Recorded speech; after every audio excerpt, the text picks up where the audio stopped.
Thank you for joining us for this month's Qubit Tech Talk. For those of you that don't know me, my name is Greg Giegel. I'm the Director of Sales at Qubit Networks. Josh Manaville has done a tremendous job over the past year leading us through multiple tech talks, primarily focused around cybersecurity, switching, wireless, and server storage. We thought we'd change gears this month and focus a little bit on fireworks. I don't know about all of our listeners, but I've become a pretty big fireworks enthusiast over the last 5 or so years.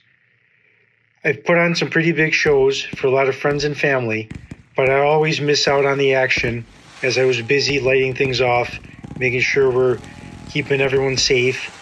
And I came across a product called the Firefly.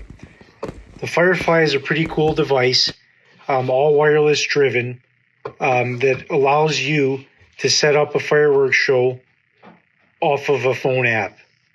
This allows people in charge of the show, gives you the opportunity to actually enjoy the show and not just be hyper-focused on lighting things off, as there's a lot of fireworks going off.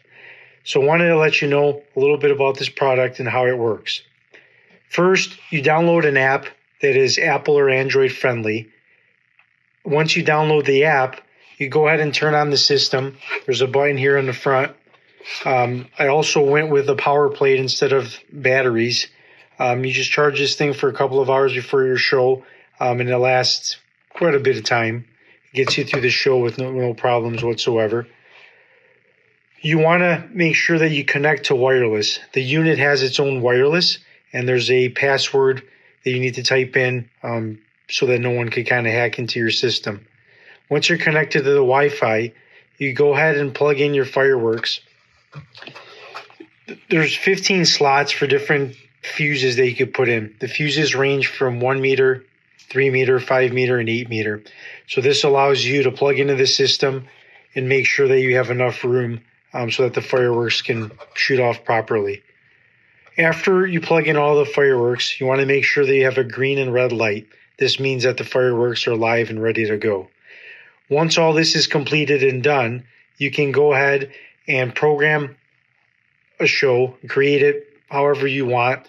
But if you create your own show, you want to make sure that you're doing quite a bit of planning ahead of time and ensuring that you're focused on the different lengths of each firework. Sometimes it is a little bit difficult to figure out what these different fireworks are named. They seem to be changed every single year. It's the same firework but different labeling, so it's hard to keep track of them.